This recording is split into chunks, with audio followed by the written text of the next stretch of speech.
Appreciate the opportunity to present here. So this is planning a POTA and or SOTA activation. Some of this might apply to you. Some of it might not apply. It might not apply at all, but hopefully it'll be an interesting presentation here. I was just in the Great Smoky Mountains. I live in St. Louis, Missouri, but took a trip to Smoky Mountains to do some POTA and some SOTA. My website is below. That will take you directly to my YouTube channel. I don't really have a website. I don't have a lot of time to put into a website. But then if you want to leave a comment on one of my videos to get a hold of me, or if you want to get a hold of me via Twitter, that is my Twitter address. So you can follow me there. So those are a couple of pictures from the Great Smoky Mountains. And why is this not... Okay, there we go. All right, about me. So I was licensed in 1995 as KB0RPM. Got my call in college. We were actually, I got into ham radio because of the solar car project that I was involved in at the University of Missouri. We all got our ham radio license to communicate back from the chase car to the solar car. So that's how I got into ham radio. I was also into CB radio in high school. I think that was kind of our social media. That's how we found each other on the weekends. I was previously N0KTK and then upgraded to Extra and changed my call. I didn't like the K at the end because of CW, so I changed it to AA0Z. Plus, it's a lot easier call to remember. Currently president of the St. Louis Suburban Radio Club. We've got about 275 members. I'm engineering committee chair. We maintain about 7 repeaters in the St. Louis area. We're putting in an Arden network right now, so that keeps me busy. Like to contest. I've won the Missouri QSO party. I've won Illinois QSO party, 2-county line, a couple years in a row, 3 years in a row. I've got some top 10 finishes and other multi-op contests. I go down to Ward, W0AX contest station in Steelville, Missouri, and contest with him, and it's always a hoot to do that. I enjoy operating portable and expedition style. So I live in the city here in St. Louis, and my noise floor on all the bands is an S9. So I have to get out. I have a remote station at my parents' house. I have a Flex, and I remote it, but I love to get out portable, and that's where I got my experience from, was just getting out because I couldn't hear anything in the city. So I joined Long Island CW Club to obviously learn CW. I love POTA and SOTA, my KX3. Hopefully I'm going to buy a MTR3B soon. If you don't know what that is, that's a Mountain Topper 3-band. It's made by L&R, and it's a small little rig, smaller than the KX2 by Elecraft, and it only does CW, and it's 3 bands, 20, 30, and 40 meters. Member of the ARL, Society of Midwest Contesters, Mississippi Valley DX and Context Club, obviously the Long Island CW Club, and then also the YouTubers bunch. I make YouTube videos, so check us out on YouTube. When I'm not in the radio, I like to play tennis. Play tennis a couple times a week. Played piano for 35 years. Make YouTube videos, and I kind of geek out on the latest technology. I work in IT for my day job, so I'm a geek by heart here. All right, POTA, where to start? I hope that everyone has gone to the Parks on the Air website. If not, here are some snippets from the Parks on the Air website. The main 2 things that I'm going to focus on is those 2 entries on the left-hand side, the map of entries and getting started. Those are the 2 locations where I think you're going to get the most bang for your buck on how do I even get started, what do I need to do to get prepped to do a POTA activation. So we're going to walk through some of those things that you need to do to get on the air to activate a POTA site, and then we'll do SOTA after the POTA stuff. But I wanted to focus on POTA. So whenever you click on the map of entries, which is down here, it will bring you to a map, and you need to scroll over to wherever your location is. And it's going to display a very good map. It's not Google Maps, but it's a very, very intuitive map. And it's going to show you all these little dots on where the POTA parks are that you can activate.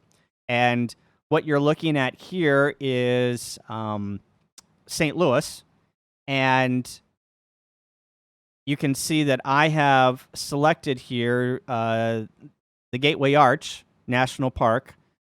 You can see that it's K0779.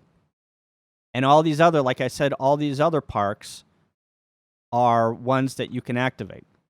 So you might want to take a look at, all right, where are the closest ones? Do I want one that is far away? Do I want one on a riverbank?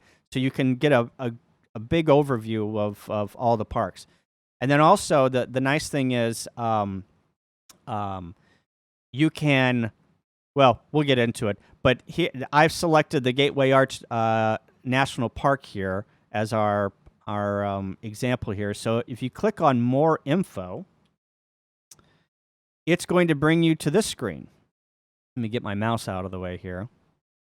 So so anyway, this is the information screen that shows up, and this is a ton of information where you can do some more research about the park that you want to activate.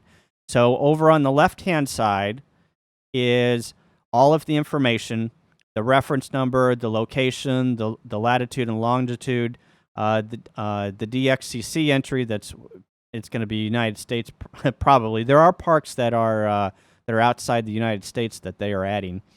The nice thing that they put in the national parks and some of the parks that were added many years ago, in an initial dump from the National Parks on the Air program in 2000, I think that was 2018, is the park URL, the agency URL, and if it's active or not. They just did a huge dump of new parks. I'm not really sure how many parks that they added, but some of this information is not going to be added. So you got to do your own research on getting that information. And sometimes it's hard, sometimes it's easy, depending on if it is a park that is well known. Somebody might have gone in there and populated that. Sometimes getting information on like conservation areas or refuge wildlife areas is tough, but there is information out there. You just gotta do a Google search on the park that you want to activate. So I talked about major parks have all the major populated stuff in that information box. Some of the smaller parks don't have info. But yeah, you can do a Google search and find a lot of information about the park. So I'm going to walk you through what I kind of do whenever I'm scouting a location for a POTA activation.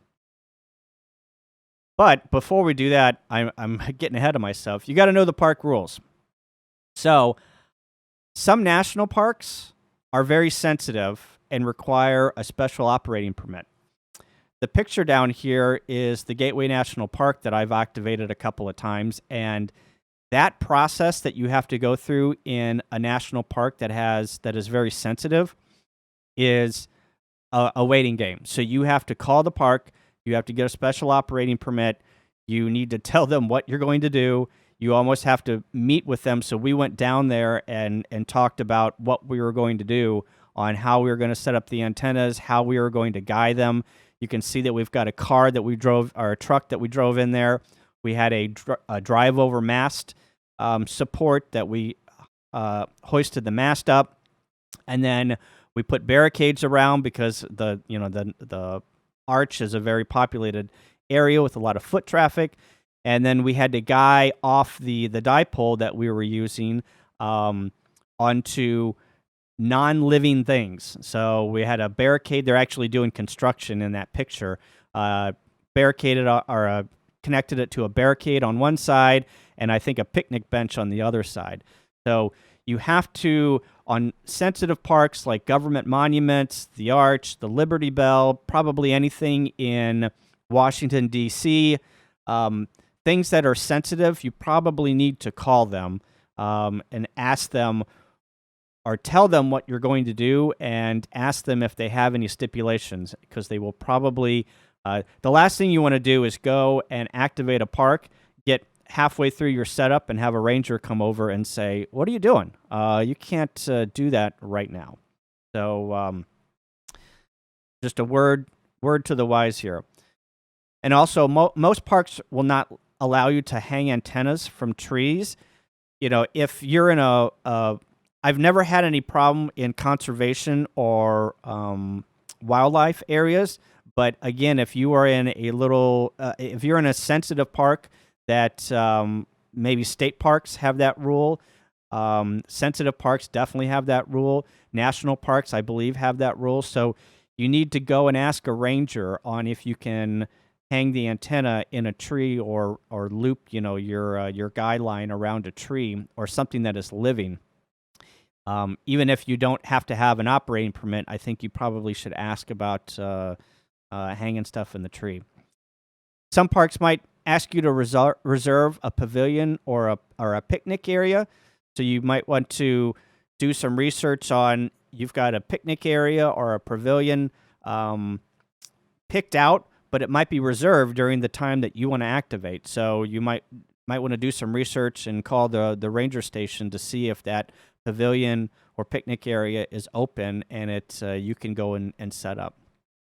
And then also be aware, most parks have dusk to dawn hours that might be closed. So if you want to go in the evening where the heat is not as hot, or maybe it rained during the day and you want to go and activate, some parks have got that dusk to dawn hours that you want to be aware of. So the overview of this slide is, it's best to call the park office and explain to the ranger the program and what you're going to be doing and what the rules are, because the last thing you want to do, like I said, is get out there and start setting up, have somebody call and say, "Hey, this guy's putting stuff in the trees," and then the ranger comes over and says, "Hey, you can't be doing that because it violates one of our rules." So just a word before you go out. All right, picking an operating position. So some of the things that you need to ask yourself is these questions on activating a park. So do you require a picnic bench, or are you going to bring your own chair? And these are all things that I have forgotten in my POTA activation, where you roll up to an area and go, "Where's my camp chair?" And then you're like, "Okay, well, this place is not going to work. I need to go find a place with a picnic bench." So these are all gotchas that I have not brought to a POTA activation. So I have a list that I put together, and I will put that in a gotcha slide that we'll talk about later. But do you require a picnic bench, or are you going to bring your own chair? What are you going to set your radio on? So if you do bring your own chair, what are you going to set your radio on? Sometimes putting it in your lap is not the greatest idea. Do you require a tabletop? Do you require shade?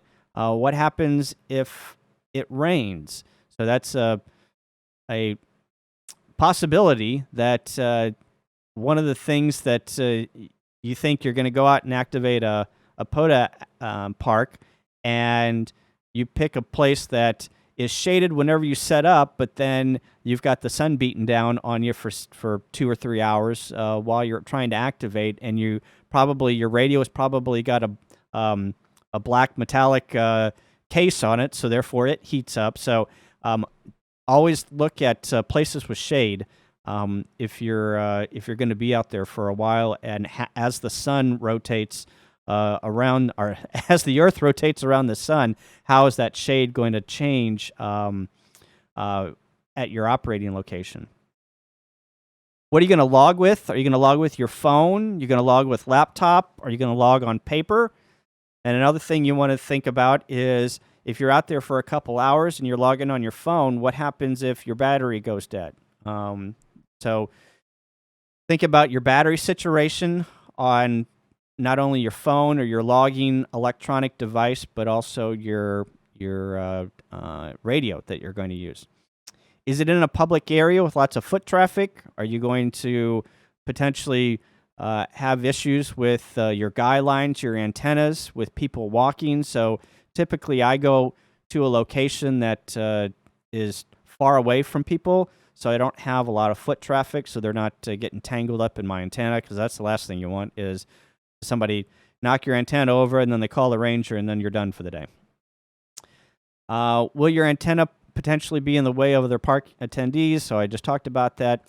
If you have a location picked out, number one might be a dud. So always have a plan B on a location that you want to take a look at. I usually pick out 2 or 3 locations because I might get out there and I'll show you on some Google Maps on how I do some research. Maybe the places, it just rained last night and the place is literally flooded and it's all muddy and I can't get to it, or I don't want to get all my stuff muddy, so I need to go out and look at another location. Another thing you want to take a look at is, do you have enough room for your antenna? You need to measure your antenna, figure out what you need on each side. Maybe there's a tree in the way, maybe there's another park bench, maybe you need to take a look at that and kind of size the place up whenever you either get there or on Google Maps on how you're going to put your antenna up and where it's going to guy or stick out from your operating location. Another thing that I didn't take into account whenever I was doing a POTA activation was, how long do you have to walk to get to your operating position, and do you need a hand truck to haul equipment? So I picked out a location that was, I thought the road was nearby, but they were doing construction, and I happened to have a hand truck in my truck, so I put all my equipment and I hiked down the road that they were doing construction on, and it worked out great. But if I would have had to haul all of my equipment one by one by hand to the location that I wanted to operate from, it would have been a long day.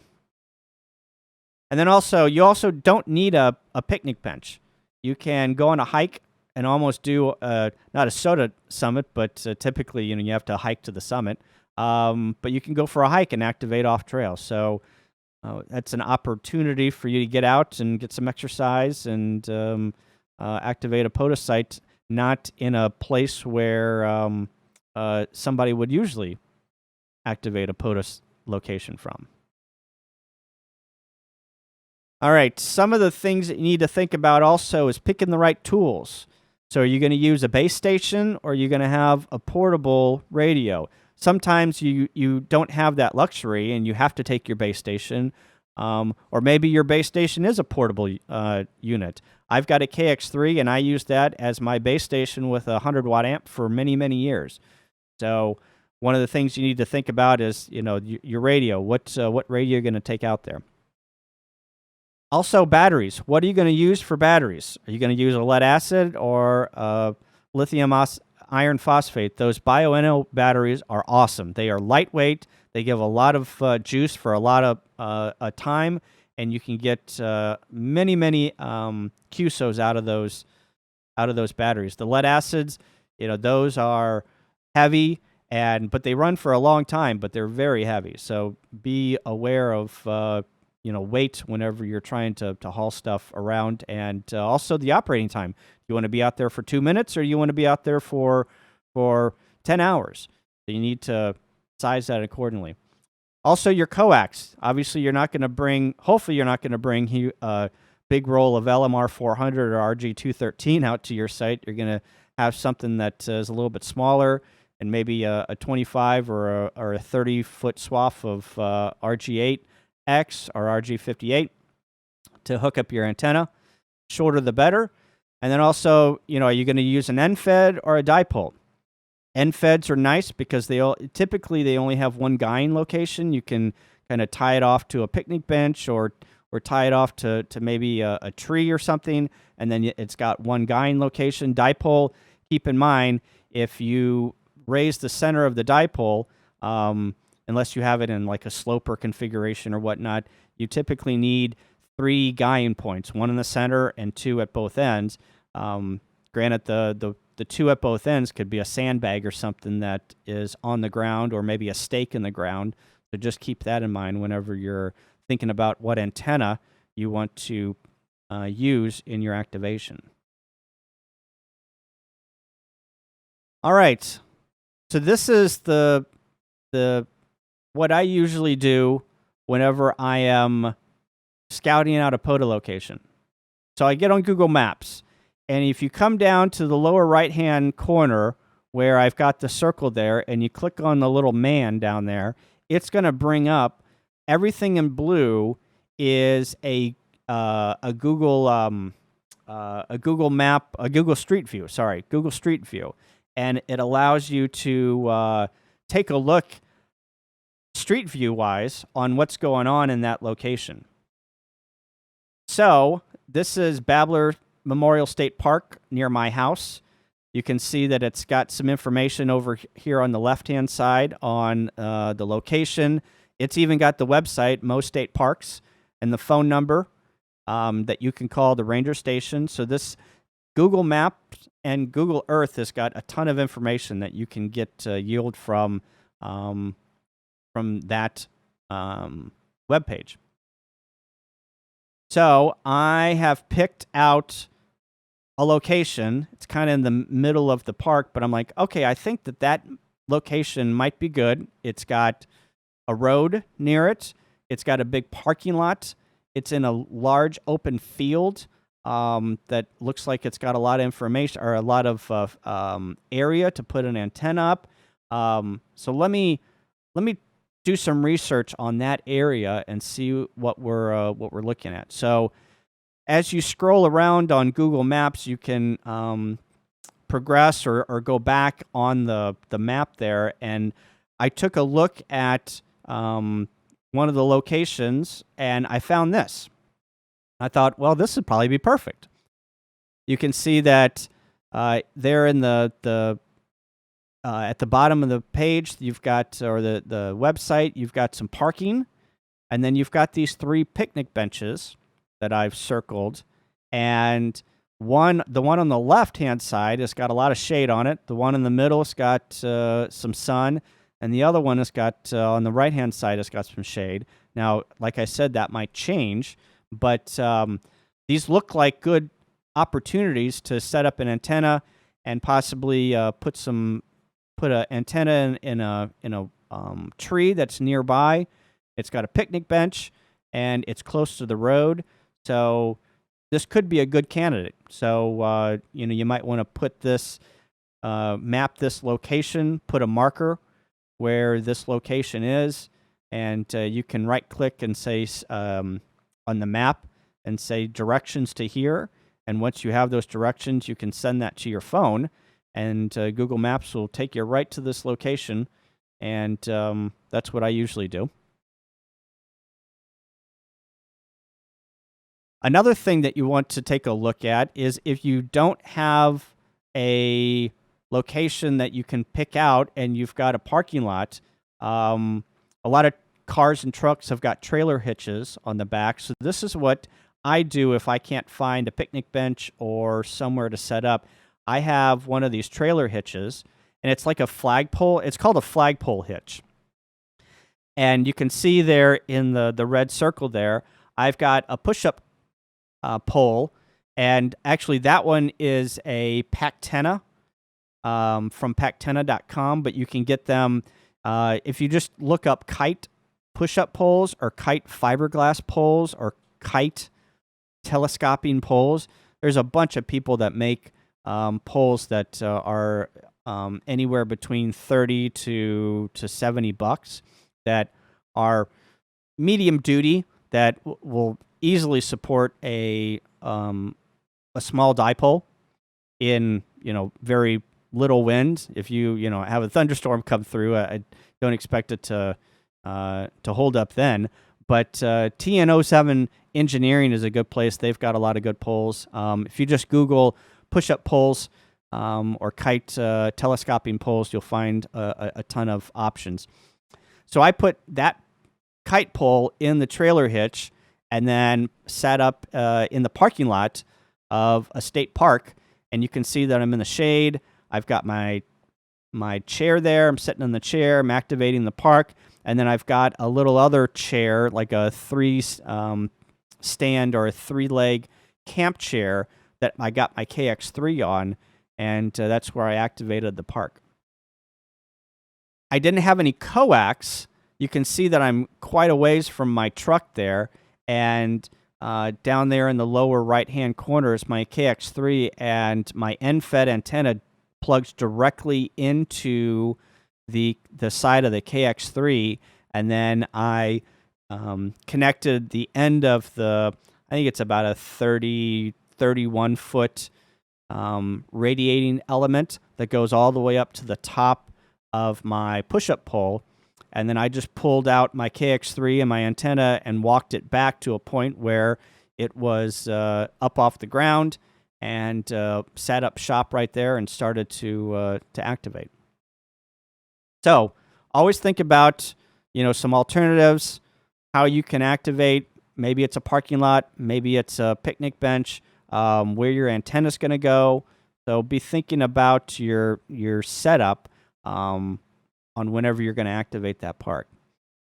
So I put this in the presentation. I got a lot of benefit out of this. So one of the things that people ask me is, how do you get your antenna in a tree? Well, if you get an arborist throw line kit off of Amazon for $25, $27 and get that throw bag and that throw weight, and you YouTube tree climbing, getting a rope in a tree, tossing, they have got a technique that literally you sling that bag over your head. You can probably put that bag 60 to 75 feet in the air. If you get a tall tree, you wouldn't believe how far up you can get that throw line and get that antenna, that the end of that end fed, or maybe the top of your dipole into a tree. So the days are over of getting an antenna 10, 15, 20 feet in the up off the ground. Whenever I was throwing it, I did a baseball launch, and it's amazing. You think, I could get that weight 30 or 40 feet off the ground. It doesn't work that way. And I always miss the branch too. So I found this on the web and wanted to share it with you. This is a great way of getting an antenna in a tree way up there. You'd be surprised on how far up you can launch it by using this technique. Another thing that I wanted to share is, let's say you have just a pole and you can't put anything in a tree, and you want to guide that pole, beside your picnic bench, and maybe run your end fed or put the top of your dipole on the telescoping pole, but you are a little confused on how to guide it. I know that everyone probably knows how to guide it, but it's a little confusing the first time that you do it, on how you get the 3 guy tension wires tensioned to have it stand up and get it done the right way the first time in less than 30 seconds. K6ARK Adam here has got a great video on how to guide a telescoping pole, and you can see him doing the demonstration there in his backyard. It's great. It's you can get this pole up and get it sturdy and guide within a minute, maybe even 2 minutes. And then you can raise your antenna, attach your dipole or your end fed, and you're on the air. So this is a great way of guiding your pole that you've purchased to support your antenna. All right. The great thing about SOTA and POTA is there are a ton of YouTube videos on YouTube on people activating their setup, what they're doing to log, how they are activating, what they're doing or what they're saying for a QSO, the QSO structure. You can learn a ton of information about POTA and SOTA by just watching some videos and mimicking what they're doing, or seeing what equipment they are using. So Here are some YouTube videos or YouTube channels that I recommend. Temporary Offline. He's got 2 daughters that they go out and activate POTA. K8MRD. He is the POTA King on YouTube. He's got a ton of videos on. That's him in the red cap. Ham Radio 2.0. Jason does a lot of POTA, and 741 also does some POTA up in the New England area. So those are some really good channels to watch. Astro Leah. That's Leah on the left-hand side. She activates a lot of POTA locations. She is a youth operator that is on YouTube. And then also Good Game Ham Radio. That's Steve and his daughter, Jerica. And they activate state parks and go out. That's their thing that they do as a father-daughter. So they've got a ton of POTA activations. Yep. POTA Perks. So there are some perks to POTA. It can be fun, challenging, exciting. It can be hard or easy depending on your skill level. Start out slow, right? If that's your first park, start slow. Make it fun. Don't make it complicated. This is this is a hobby. This is not work. This is fun. So don't go out. Start in your comfort zone first, and then make a goal and get a little bit. Make another goal and try and hit that goal. So a lot of the sites are drivable with easy walking to the activation site. Parks have picnic benches for setup. A lot of good resources on the web for researching locations. Most parks have good cell phone coverage, which is nice. There's a lot of activity, so if there's an issue, there's others to help that are around. I've actually had somebody help me string an antenna because they came over and asked me what I was doing, and I explained the program, and I said, "Hey, can you hold this for a minute while they helped me string an antenna." And the great thing is there's a lot of POTA activation sites near you or within a few hours drive. I don't know how many parks there are, but there's a ton of parks, and they're adding parks all the time. So there's got to be one near you. And low effort, portable setup, maximum gain. Be the DX. So the great thing about POTA and SOTA is you become the DX. You call CQ, and you're the one that's working the pileup. And it's always fun to work a pileup. You think that it might be scary the first couple of times that you do it, but obviously the more practice you get and the more experience, it becomes not a natural thing, but it becomes more fun, and you become the DX. Like go into a new DXCC entity and activating, and everyone's calling you. So it's a lot of fun. All right, any POTA questions? I'm kind of running out of time here. I'm going to get through the SOTA stuff here, but any POTA questions? All right. SOTA, here are the 2 main locations where you can find out more information about SOTA. So there is the SOTA website.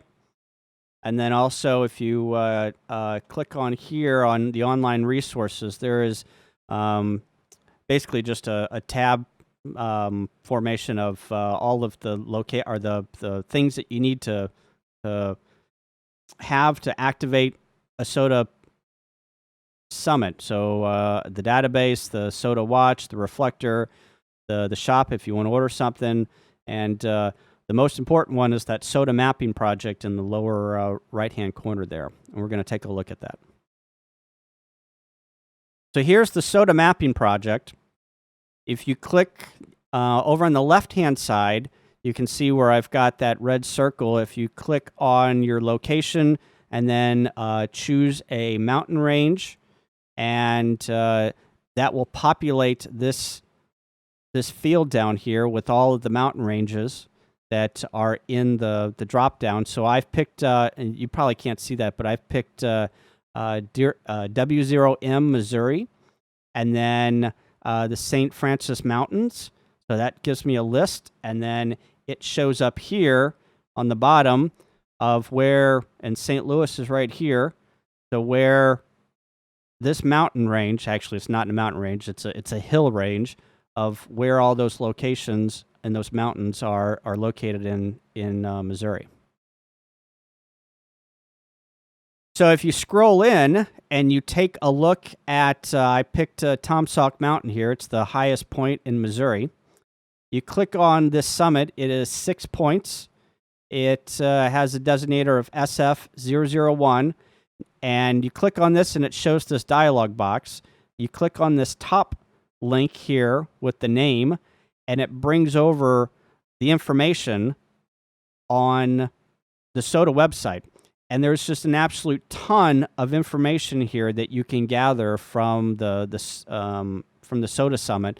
Others have populated this stuff. Down here is activation reports, so you can get a lot of information around where the trailhead is, what the conditions were, if there was a lot of like debris, or if it was rocky on the summit. So you might want to click on a lot of these locations or these the websites here and gather some information about the SOTA Summit that you're going to do or you're going to activate. Here we are back at Google Maps. So this is satellite view again, and this is a SOTA Summit that I activated in South Carolina, and you can see I drew the trail map here. Comes up. Trail comes around here, and actually it's a road, and you could see there is a tower. There's a cell phone tower, and there's buildings up here. So that is, you can gather quite a bit of information about what the summit looks like from Google Maps. You know, is it rocky? Does it have a lot of trees? Is there a large location where I can set up my antenna? Are there things up there? You know, that is going to gather, you're going to gather a lot of information on Google Maps on your SOTA location or the peak of your SOTA activation.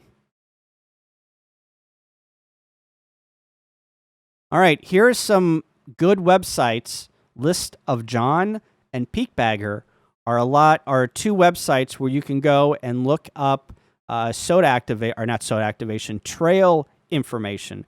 So I guarantee you, if someone has already activated that summit, it's probably an easy or a summit that people have hiked, and they've probably put information on these two websites. There are a lot of peaks that no one has activated because they're just, they're impossible to get to.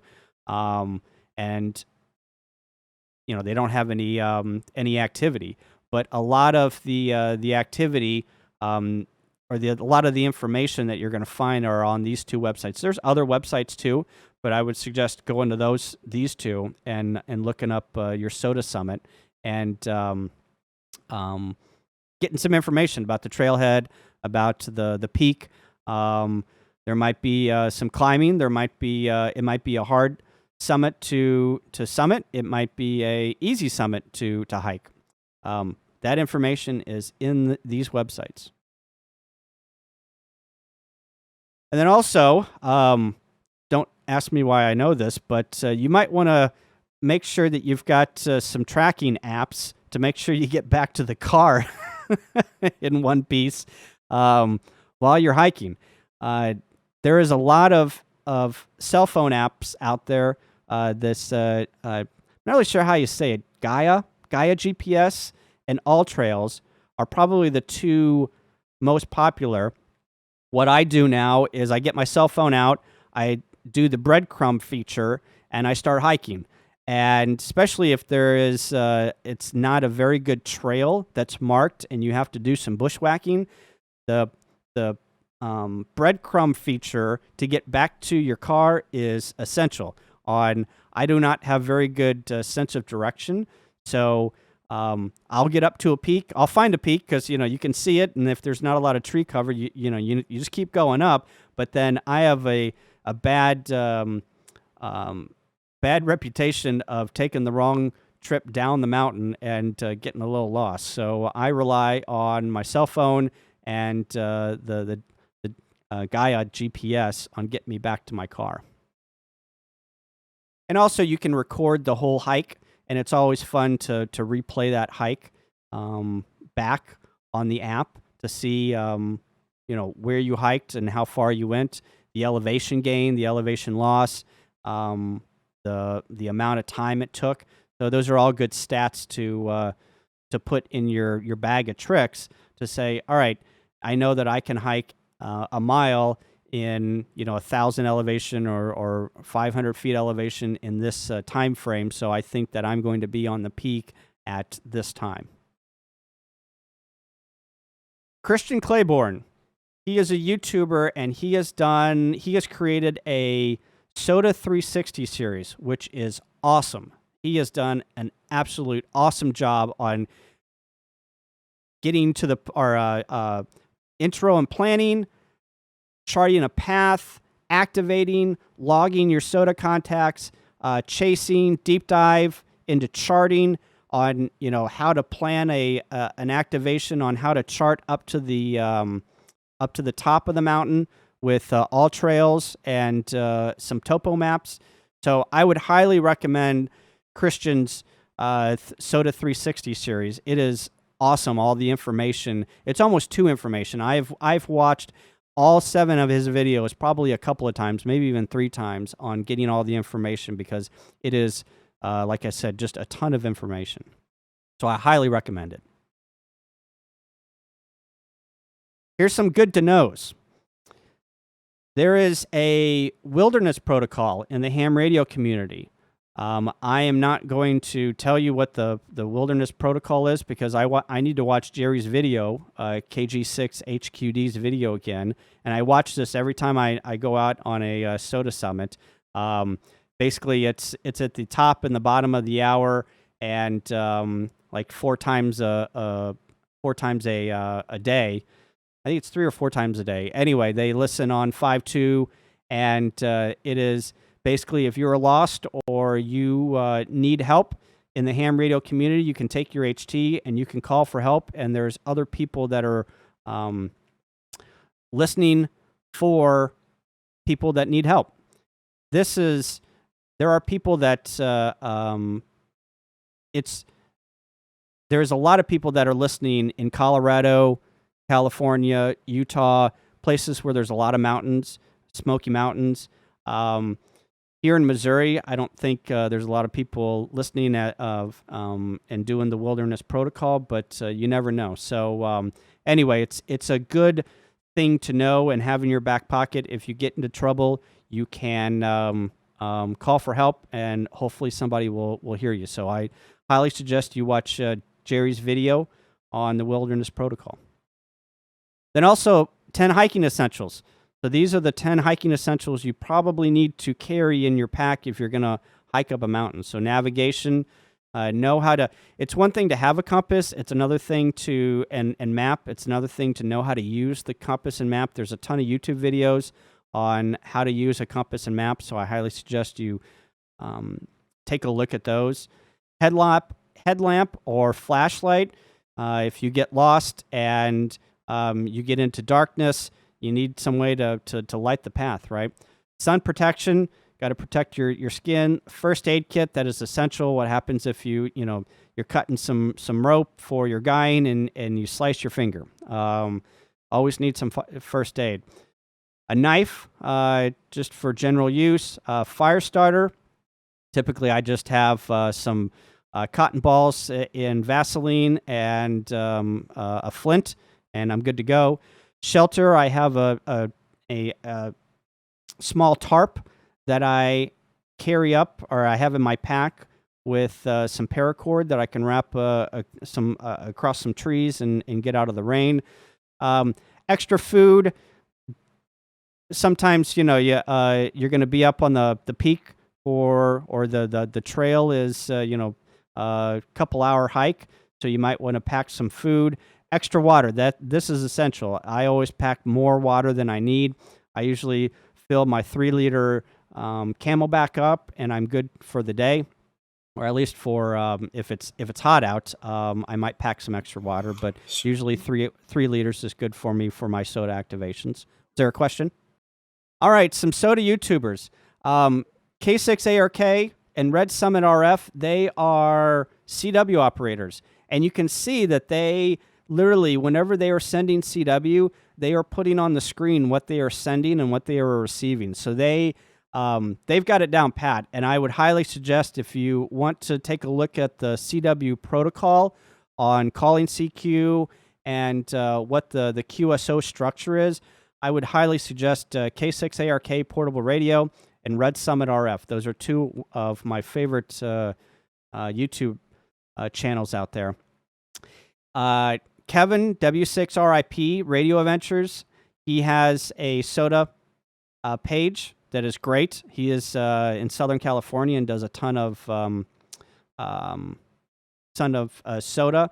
And Stuart, KB1HQS, you might recognize Stuart. He wrote the book for ARL Portable Operating. He is a SOTA activator and does a lot of portable operations. And keep in mind, anything portable, SOTA's portable. So you're going to gain a lot of information, even if you watch some portable YouTube channels on how to work portable. Some other CW operators, MKC0PR, he is all CW. So, and he also puts on the screen what he is sending and what is he was receiving. And Mark, KG6LI, is another YouTuber. He doesn't put on the screen what he's sending and receiving, but he also puts as he's receiving, he puts a map up, and you can see all of the contacts that he is making. So those are two really good YouTube channels also. Again, you can get a ton of information by watching someone activate a summit or a POTA activate or a POTA park, and you're like, oh, okay, that's how you do it. Okay, I understand. Real quick here, radio. So some of the things that I have had gotten up to a location and either forgotten or have had issues with, these are some of the things that you might want to take a look at on bringing extra. So headphones, an extra power cord with Anderson power pole connectors, some extra fuses for your radio. It's nothing like getting up, hiking 3 miles and figuring out that you blew a fuse in your radio. That's fun. Some extra coax, just in case if your coax goes bad, you might just put a couple feet in there. A second antenna. Always bring a second antenna. You never know whenever your first antenna might break. You might have something go wrong with it, and you need a second antenna. Maybe a power pole distribution block, those small ones from PowerWorks. A way to charge your cell phone. This is key, especially if you're going to log on your cell phone or you're going to use your cell phone for navigation, and then you get up to the peak and you see that you left your Bluetooth on, and it's been searching for a Bluetooth signal, and now you've got 20% on your cell phone, and you were going to log on your cell phone. So that's where your pencil and paper with a clipboard comes in to actually log contacts. And maybe you want to have a second CW key. I've got I usually take I've got a backup mic, and I've got a second CW key, a really small one that I actually 3D printed that I take up there. So I take 2 mics and 2 CW keys whenever I do a POTA or SOTA activation. So here's some equipment, some non-radio equipment. So sunscreen, bug spray, a hat with a brim.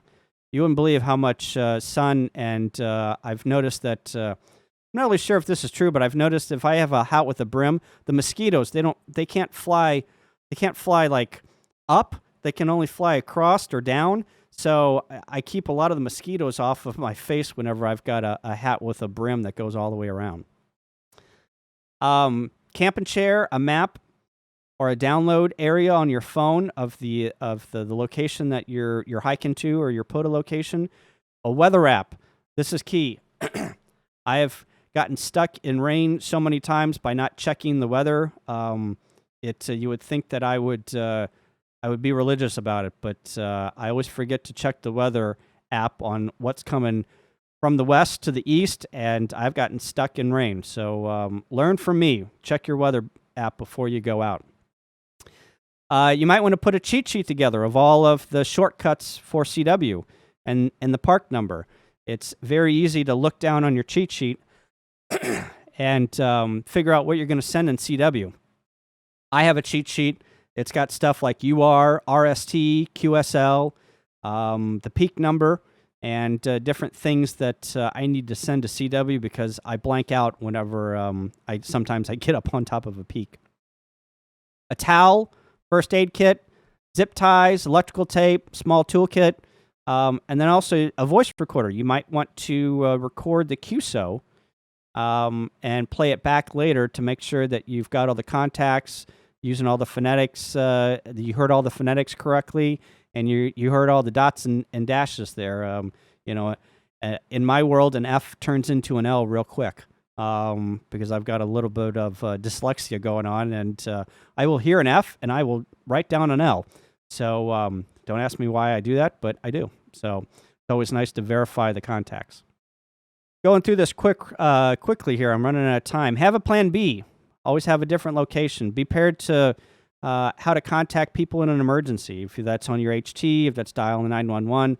Learn how to self-spot. This is key for a successful activation. You can send test spots before your activation, either like your cell phone, SMS, via SOTA Watch, APRS through your HT. There is a way to do that. Google YouTube on sending APRS spots through your HT. Reverse beacon network. That is a scheduled spot. So whenever you call CQ and you put a spot on the SOTA network and you're going to be on the peak at let's say noon, once you call CQ, the reverse beacon network is probably going to hear you, and then the SOTA website, the SOTA spotter, is going to look on reverse beacon network and pull off that information, and it's going to automatically spot you on the SOTA website. So that's a good way of just putting a time frame, and you're able to get a spot out. Test everything ahead of time. Make an equipment checklist and follow it. Pack your bag ahead of time and practice the setup at your home before you go out. And a lot of summits don't have trees, so know what you're going to string your antenna from whenever, if you're going to use a freestanding pole, and how to get that thing up. Also, whenever you self-spot, you can put in there what I've circled there in red, CW, big spacing, 20 words per minute max. You can put that, and hopefully people will obey that on, I'm learning CW, I need big spacing. I need, don't send it 25 words a minute and blow me away on trying to picking out each character one by one and then sending a question mark. So set your expectations on your spotting network on how the people should send. And then also, real quick, elevator speech. People are curious, right? You're going to set up in a park, especially with a lot of foot traffic. People are going to ask you what you're doing. I guarantee it. Have an elevator speech ready to promote the hobby and show that we're not contacting aliens. I've had so many people, are you an alien hunter? No, this is amateur radio. Here, come here. I'll show you what this is all about. So my elevator speech is, hi, I'm Kyle. I'm a licensed amateur radio operator by the FCC. My call sign is AA0Z. There's a worldwide program called Parks in the Air where I set up my radio and antenna system and contact other amateur radios all over the world using radio waves. Since I'm at this park, I'm an activator. People who contact me are called chasers, and we all get points and tracked in a website. Do you know anything about amateur radio or have any questions? And then typically the conversation, either they go, oh, okay, thanks, and then they walk away, or they want to know more information. So it's a good thing to have in your back pocket. Questions? I'm done.